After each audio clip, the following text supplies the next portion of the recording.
ধৈর্যের সাথে সঠিক পরিকল্পনা অনুযায়ী কাজ করলে ফলাফল দেরিতে পেলেও কিন্তু তার ফল মিষ্টিই হয়। সেই জন্যই তো মিষ্টি আমিও পেলাম। হ্যাঁ, ভালোবেসে ভালোবাসা দিবসে ফুল দিতে পারিনি তো কী হয়েছে? ভালোবাসার মানুষদের জন্য নিজের হাতে তাদের পছন্দের খাবার তৈরি করে দিয়েছি, এটাই বা কম কি বলেন? তো আজকে আমি সবার জন্য দই বানিয়েছিলাম, অসাধ্য সাধন করেই ফেললাম। তো প্রথমে দই বানানোর জন্য এখানে আমি একটা পাত্রে 1 চামচ চিনি আর 1 কাপ পরিমাপ পানি দিয়ে হালকা আঁচে ক্যারামেল তৈরি করে নিচ্ছি। ক্যারামেলটা অপশনাল, দইয়ের কালারের জন্য ক্যারামেলটা দেয়া হয়। আপনার পছন্দ হলে আপনি দিবেন, না হলে আপনি দই সাদাই রাখতে পারেন। তারপরে অন্য একটা পাত্রে 1 লিটার পরিমাপ দুধ নিয়ে আমি এইভাবে জাল করে নিয়েছি। জালটা অনেক সময় ধরে দিতে হবে এবং অনেক ভালো করে জাল দিতে দিতে যখন দুধ শুকিয়ে অর্ধেকের মতো নেমে আসবে, তখন দুধের আঁচটা হালকা করে দিয়ে সেখানে আপনাকে চিনি দিতে হবে। তো চিনি এখানে বেশি দিব না, যেহেতু আমার ক্যারামেলে চিনি দেয়া আছে, তাই আমি এখানে 2 চামচ পরিমাণ চিনি অ্যাড করে আবার 5-6 মিনিট জাল করে নেব।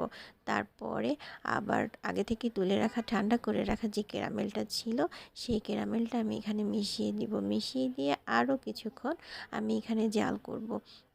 জাল করতে করতে যখন দুধটা আরও ঘন হয়ে আসবে, তখন আমি এটাকে ঠান্ডা করতে দিব।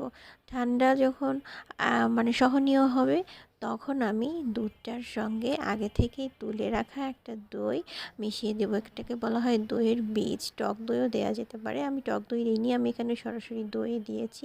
এটা দিয়ে হ্যান্ড বিটার দিয়ে ভালো করে বিটার করে নিতে হবে। বিট করলে এই ফেনাগুলোই সর হবে এবং যত ভালো করে এখানে নেড়েচেড়ে বিটার করা যাবে, দই আরও তত মসৃণ এবং তত সুস্বাদু খেতে হবে। জীবনে প্রথমবার আমি দই বানালাম সবার জন্য, এত সুস্বাদু হবে এটা কখনো আমার ধারণাই ছিল না। তো ম্যাজিক হচ্ছে এই দই মেকারটা। ছোট্ট একটা দই মেকার কিন্তু এত সুন্দর ফলাফল দিয়েছে।